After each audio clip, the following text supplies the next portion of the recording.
14084 dari kelas 3C Program Studi Pendidikan Guru Sekolah Dasar Fakultas Keguruan dan Ilmu Pendidikan Universitas Syukron Yogyakarta. Jadi pada video kali ini saya akan melakukan simulasi mengenai siklus air pada mata pelajaran Ilmu Pengetahuan Alam di kelas 4 SD.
menggunakan air untuk mandi, mencuci pakaian, minum, menyiram tanaman, dan lainnya.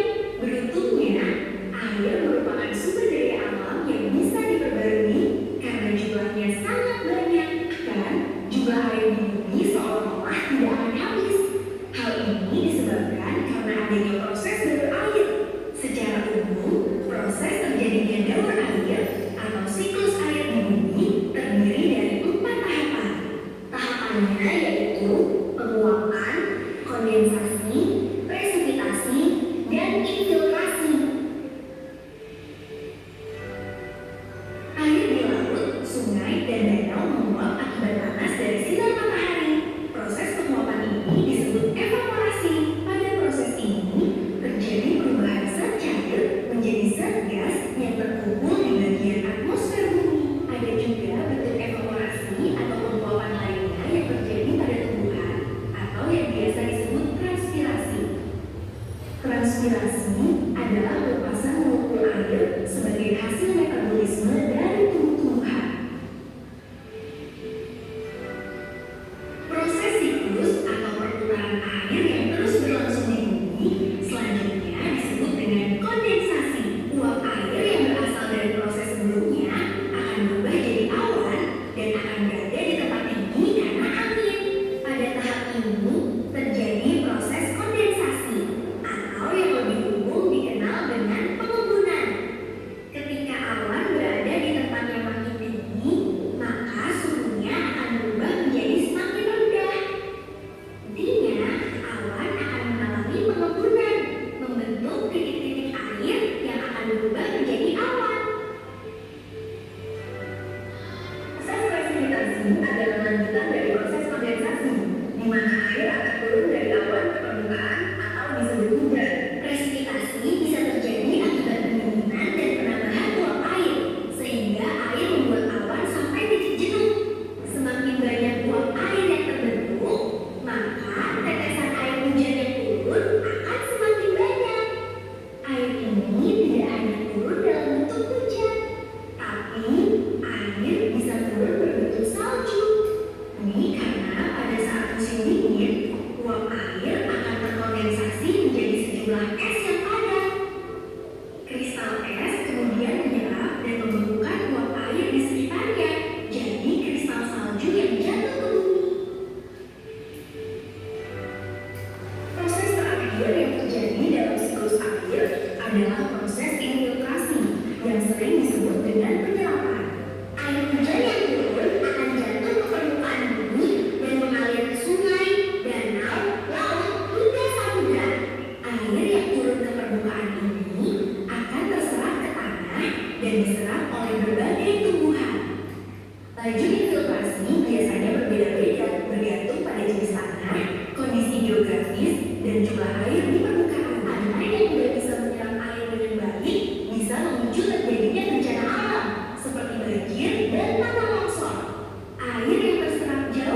embunnya itu berubah menjadi awan.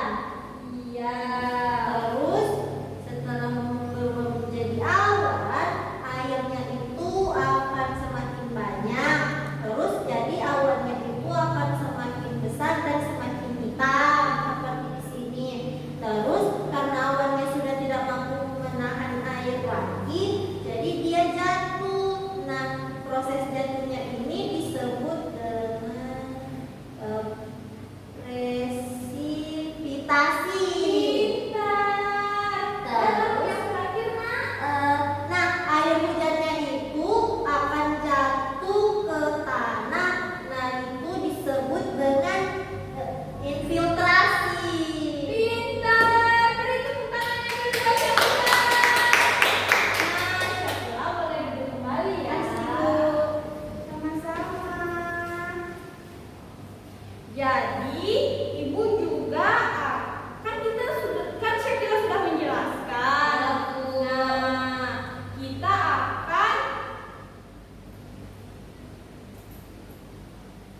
kita akan bernyanyi mengenai lagu siklus air. Keren. Nah, kalau ada yang belum hafal, kalian bisa melihatnya di papan tulis ya. Ya, Bu. Ada liriknya di papan tulis nih. Ya, Bu. Kita mau berdiri atau duduk aja? Duduk. Boleh, kita duduk aja. Capek ya? Oke, nanti Ibu akan putar videonya. Kalian langsung bernyanyi ya. Ya, Bu. Nah, terus nadanya ini kita menggunakan nada di lagu becak-becak. Kalian semua tahu kan lagu becak-becak? Yang ini, Bu, yang aku mau tamas ya. Iya. Ya, Bu, tahu, Bu. Nah, kalian bersiap-siap ya. Ya, Bu. 1, 2, 3, Ibu akan putar videonya. Tahukah kamu bahwa air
akan